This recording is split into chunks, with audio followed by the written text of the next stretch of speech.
একটা মিসাইল যেটা ছুটে চলতে পারে পৃথিবীর এক প্রান্ত থেকে অন্য প্রান্তে, যা শব্দের চেয়েও 25 গুণ দ্রুত। আর তার মাথায় লুকিয়ে থাকে একসাথে 10টা পরমাণু বোমা। এই মিসাইল পৃথিবীর সবচেয়ে দ্রুত, সবচেয়ে দূরপাল্লার আর সবচেয়ে ভয়ঙ্কর। নাম DF-41। আমাদের আজকের আয়োজন DF-41কে নিয়ে, তাই ভিডিওটি সম্পূর্ণ দেখার অনুরোধ রইল। আর নতুন বন্ধুরা অবশ্যই পাশে থাকা সাবস্ক্রাইব লেখাটি প্রেস করে বেল আইকনের অল অপশন সিলেক্ট করুন। এটি চীনের তৈরি এক দানব ICBM।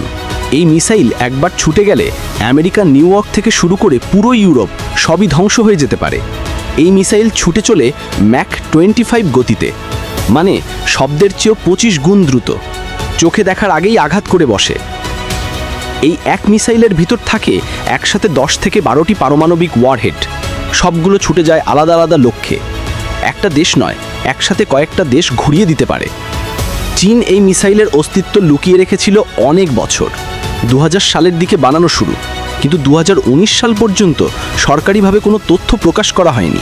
সবাই যখন ধারণা করছিল চীনের সবচেয়ে বড় অস্ত্র হলো DF-31, তখন চীনের ন্যাশনাল ডে প্যারেডে দেখা যায় এই দৈত্যটা। একটার পর একটা DF-41 মিসাইল মোবাইল লঞ্চারে ঘুরে বেড়াচ্ছে শহরের মাঝে।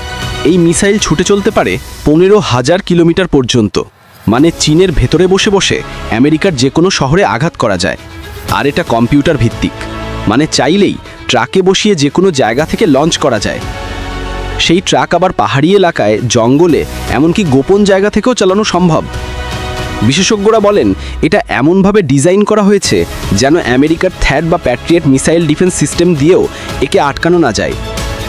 এর স্পিড আর হঠাৎ গতি পরিবর্তনের ক্ষমতা একে আনস্টপেবল করে তোলে। যে কোনো রাডার সিস্টেম একে শনাক্ত করার আগেই এটি আঘাত করে বসে।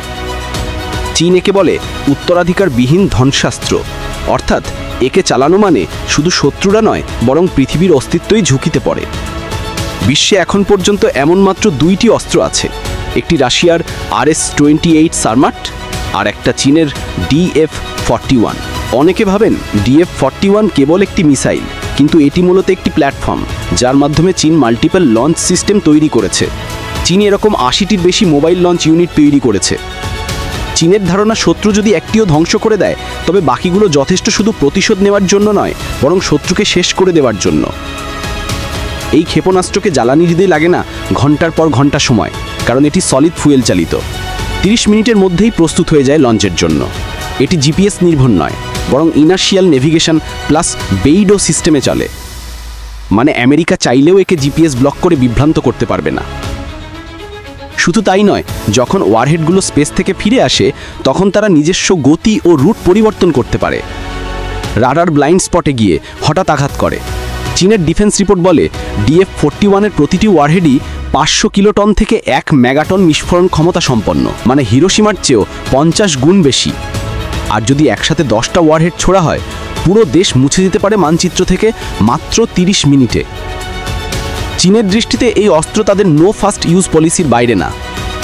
তারা আগে আঘাত করবে না, কিন্তু যদি কোনো দেশ আগে বেড়ে আক্রমণ করে, তাহলে DF-41-এর আঘাতে কেউ আর বেঁচে থাকবে না।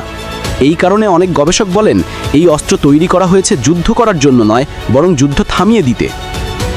অনেকে প্রশ্ন তোলে, এটা কি শুধু দেখানোর জন্য, নাকি সত্যিই চীন একে কোনোদিন ব্যবহার করতে পারে?